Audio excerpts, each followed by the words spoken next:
Was this a big old #1 hit? It was a 6-week #1. Wow, 6 weeks in a row. There's only one thing better than having a 6-week #1. A 7-week #1? We're the songwriters. I'm here today in Palm Coast, Florida, with my friend Chris Wallin from Nashville, and we're here doing the 2nd annual Palm Coast Songwriters Festival. And man, last night, Chris, you slayed them. Man, thank you so much. It was great. Everybody's been so great here and nice, and it's just been a great experience so far. So now you grew up actually in your early years. You actually grew up in Nashville. Yeah, my mother made a record in Nashville when I was 7 years old, and we lived on top of a bar on Broadway called the Turf. I remember the Turf. And Mom sang there at night, and there was a little apartment above it, and that's where we lived. And that, I knew from an early age that there was people out there that were writing the songs that weren't necessarily the people who were singing them. So I think that probably helped me that I knew that, because I always wanted to be that person. I never really wanted to be the guy up front, which I've had bands and stuff, but yeah. I've always wanted to be the songwriter guy, So we ended up moving back home and to East Tennessee, and then I moved back again right after high school, and I was roommates with a bail bondsman. And we did skip tracing, which what's that? What's skip tracing? Well, I went and I helped him catch fugitives. Really? Yeah. So Chris Wallin, the bounty hunter. Yeah. I didn't know that about you. Yeah, it's a weird thing, but do you feel your bounty hunting has helped your songwriting? Well, I keep trying to go after them and find the right words and bring them back. Yeah. Gotcha. Well, it's worked though, because I think stuff like that affects your stories and your songs, and makes them real. Adds depth to them. Experiences like that. I've gotten to meet a lot of characters in my life, and I always say that you draw from people that are characters. And it's true. And it helps you. Actually, it helps you write songs. Yeah, it's almost like we're like reporters, kind of sometimes. Yeah. You kind of just report on what you see out there in the world. Some of this stuff you can't make up. No. Isn't that true? Oh my gosh, crazy. Yeah. Crazy stuff that happens to us, But so now let me ask you about this. So you wrote a big Kenny Chesney hit called "Don't Blink." Yes. Did you really see this old guy on TV in the song? I did not see that guy, but but I'll tell you what happened is I actually had that idea for about a year, and I threw it out to a couple of people, and they never bid on it. Yeah.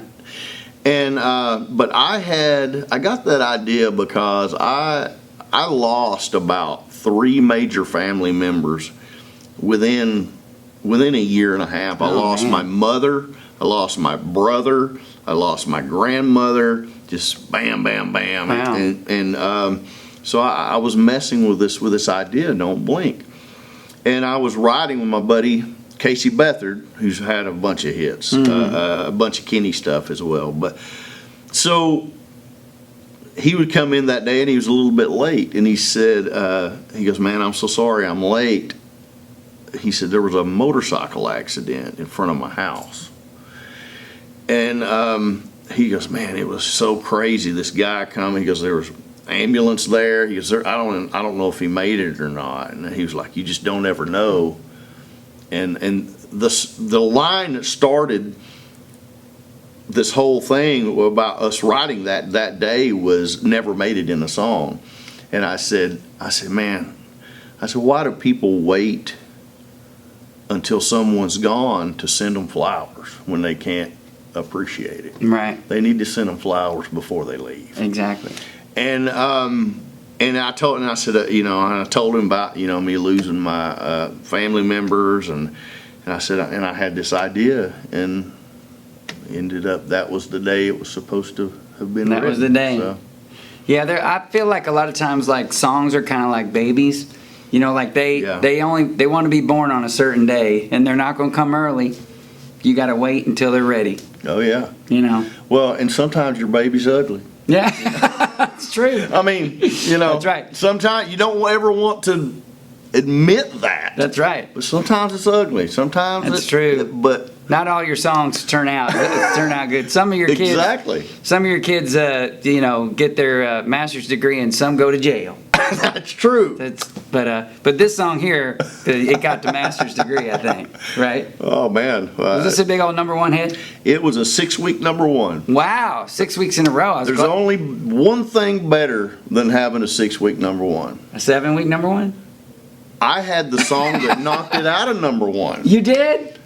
So I had a number one. I wrote a song for Toby Keith called "Love Me If You Can, Hate Me If You Want To, Love Me If You Can." It was number one, and "Don't Blink" knocked it out of number one. Wow! And I wrote both of them. That was a good month in the Wallin house. Heck yeah! Go back to Gatlinburg and buy some more old vintage cars. That week, I'm glad I didn't have a song on the chart that week. I'd have never got there. I'd have never got to number one. Well, I think I spent was it 6?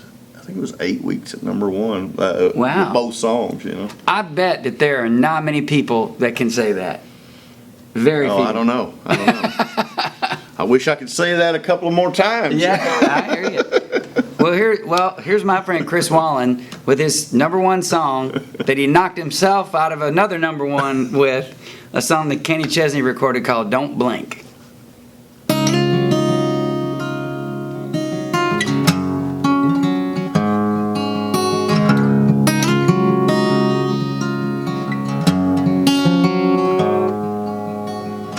Turn on the evening news to an old man being interviewed. Turn 102 today.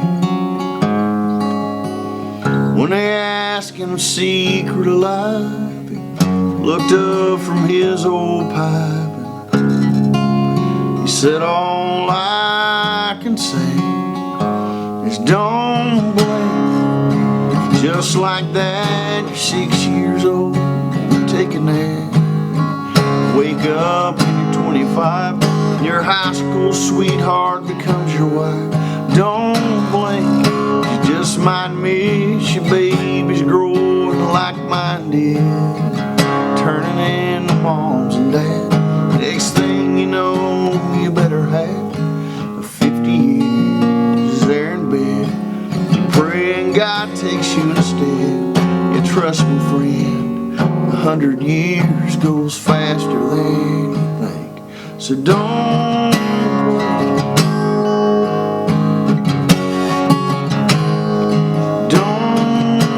blink.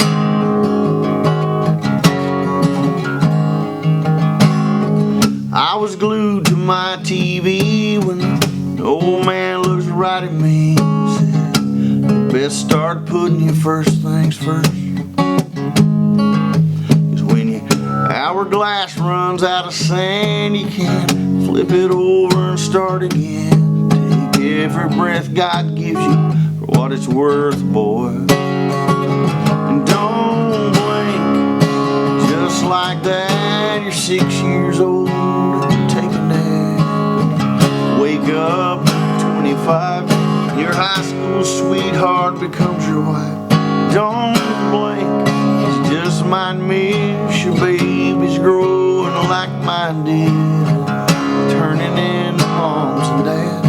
Next thing you know, you better have 50 years is there in bed. You're praying God takes you instead. You trust me, friend, 100 years goes faster than you think. So don't blink. So I've been trying to slow it down. I've been trying to take it in this here today, gone tomorrow world we're living in. Don't blink. Whatever you do,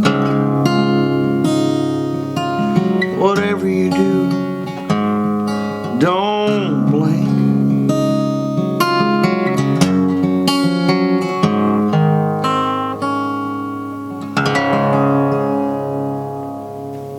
My friend Chris Wallin with the song called Don't Blink, recorded by Kenny Chesney, his #1 hit that knocked his other #1 hit out of the way.